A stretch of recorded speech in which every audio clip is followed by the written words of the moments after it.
La question de l'âme. Shalom bien-aimé dans le Seigneur.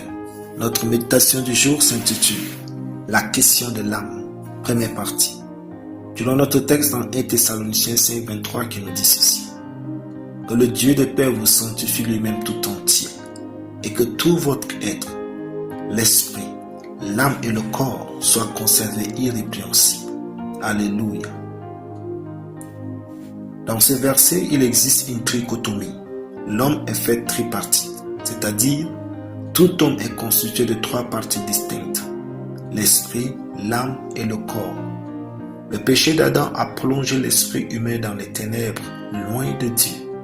Le salut de Jésus a recréé l'esprit humain, le permettant ainsi de communier avec Dieu. Nous voulons vous faire comprendre dans cette série de méditations l'importance que l'âme revêt dans nos vies. Déjà, soyons de ceux qui croient que tout ce qui n'est pas spirituel n'est pas automatiquement charnel, car il y a aussi les aspects sociaux, psychologiques, intellectuels, économiques et émotionnels de l'homme. Abordons donc la vie dans sa globalité et non dans une isolation où nous ne voyons que le spirituel ou le charnel, les anges ou les démons.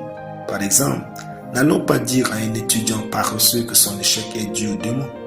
Une telle démarche n'est pas de Dieu. L'étudiant a aussi une dimension intellectuelle. Il doit l'examiner pour voir si le problème n'est pas d'abord intellectuel. Comprenons que la vie est un ensemble et non juste deux éléments à considérer, spirituels ou charnels. Dieu ou diable.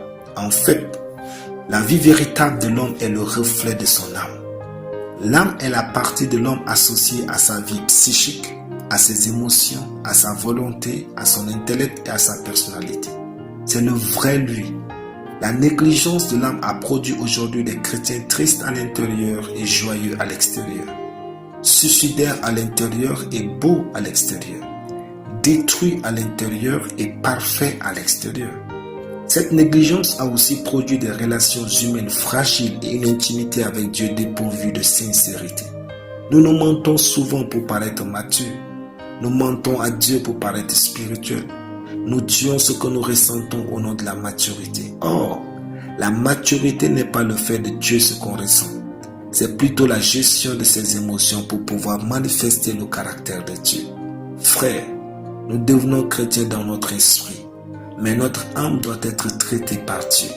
Nous sommes venus à Dieu chacun avec son histoire, avec son éducation et son arrière-plan. Comprendre son âme est la voie pour une vie chrétienne authentique et comblée. Alléluia. Prions.